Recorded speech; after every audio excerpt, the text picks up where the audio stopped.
بالله من الشيطان الرجيم بسم الله الرحمن الرحيم من كفر بالله من بعد إيمانه إلا من أكره وقلبه مطمئن بالإيمان ولكن من شرح بالكفر صدرا فعليهم غضب من الله ولهم عذاب عظيم۔ اور جس شخص نے کفر کیا اللہ کے ساتھ ایمان لانے کے بعد سوائے اس شخص کے جو مجبور کیا جائے اور اس کا دل مطمئن ہو ایمان کے ساتھ، اور لیکن وہ شخص جس نے کھول دیا کفر کے ساتھ اپنا سینہ، تو ایسے لوگوں پر غضب ہے اللہ کا اور ان کے لیے عذاب ہے بہت بڑا۔ اب یہاں دو آدمیوں کی مثالیں دی گئی ہیں۔ اس آیت میں یہ بتایا گیا ہے کہ جو شخص جو ہے ایمان لانے کے بعد پھر کفر کرے، سوائے اس شخص کے کہ جس کو کفر کرنے پر مجبور کیا جائے بندوق کے ذریعے، لیکن اس کا دل مطمئن ہے ایمان پر، تو وہ اگر کفر کا کلمہ ظاہری پڑھ لیتا ہے تو اللہ اس کو معاف فرمائے گا۔ باقی وہ آدمی کہ جو ایمان لانے کے بعد خوشی کے ساتھ یا کسی مفاد کے تحت وہ پھر کفر میں واپس لوٹ جاتا ہے اور کفر کو قبول کر لیتا ہے، تو اس کے لیے بڑا عذاب ہے۔ یہ ارتداد کی بات ہوتی ہے، مرتد اسی کو کہا جاتا ہے۔ اور اگر اس کو چھوڑ دیا جائے کہ بھئی اپنی مرضی ہے، تو دنیا میں بڑا فساد پھیل جائے گا، دنیا میں بڑا فساد پھیل جائے گا اور دین تماشا بن جائے گا، کھیل تماشا بن جائے گا۔ صبح کو مسلمان، شام کو کافر، شام کو کافر، صبح کو مسلمان، پھر یہی ہوگا۔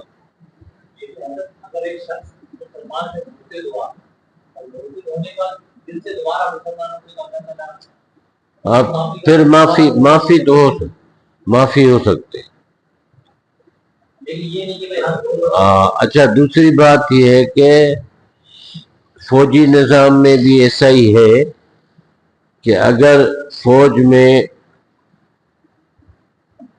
جب لڑائی کا وقت ہو، اس وقت کوئی آدمی یا گروہ فوج اپنے ساتھیوں کو چھوڑ کر کے بھاگ جائے تو اس کو گولی مارنے کا حکم ہے، اس کو گولی مارنے کا حکم ہے۔ اور ایسے موقع پر مسلمان کسی فوجی کا اپنی فوج سے نکلنا یہ کبیرہ گناہوں میں شامل ہے، یہ کبیرہ گناہوں میں شامل ہے، جو کبیرہ گناہ ہے۔ ٹھیک ہے؟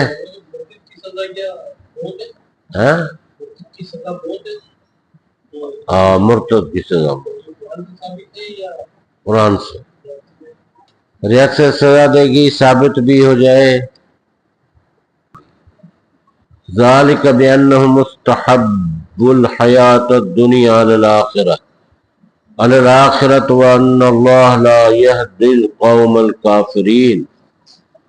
یہ اس لیے کہ بے شک انہوں نے پسند کیا دنیا کی زندگی کو آخرت پر، اور بے شک اللہ ہدایت نہیں دیتا کافر قوم کو۔ یعنی یہ سزا اتنی بڑی کیوں ہے؟ اس لیے کہ انہوں نے دنیا کی زندگی کو آخرت پر ترجیح دی اور دنیا کی زندگی کے لیے ایمان کو ترک کر دیا۔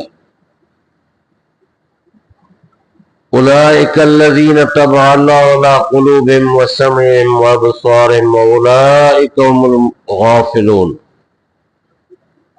یہ وہ لوگ ہیں کہ مہر لگا دی ہے اللہ نے ان کے دلوں پر اور ان کے کانوں پر اور ان کی آنکھوں پر، اور یہی لوگ غافل ہیں۔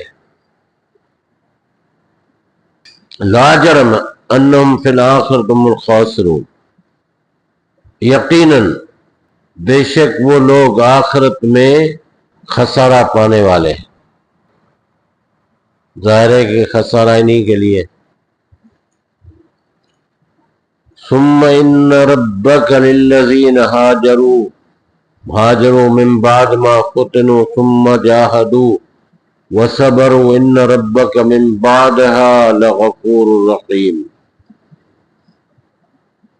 پھر بلا شبہ آپ کا رب ان لوگوں کے لیے جنہوں نے ہجرت کی اس کے بعد کہ وہ آزمائے گئے، پھر انہوں نے جہاد کیا اور انہوں نے صبر کیا، بے شک آپ کا رب اس کے بعد بہت بخشنے والا نہایت رحم کرنے والا ہے۔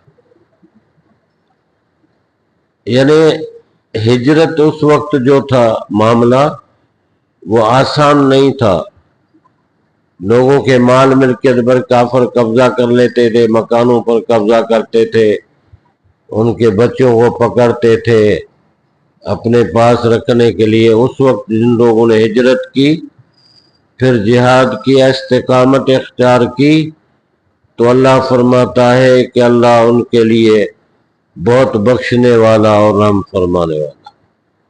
جب یہ آزمائے گئے، آزمائش میں تکلیفیں دی گئی ان کو، اور آج بھی ہجرت بہت مشکل کام ہوتا ہے، جیسے شام میں کیا ہوا، عراق میں کیا ہوا، لیبیا میں کیا ہوا، اس طریقے سے۔ ٹھیک ہے، الحمدللہ رب العالمین، اللہم ارحمنا وانصرنا وارزقنا واحفظنا واشفنا ربنا، لا الہ الا اللہ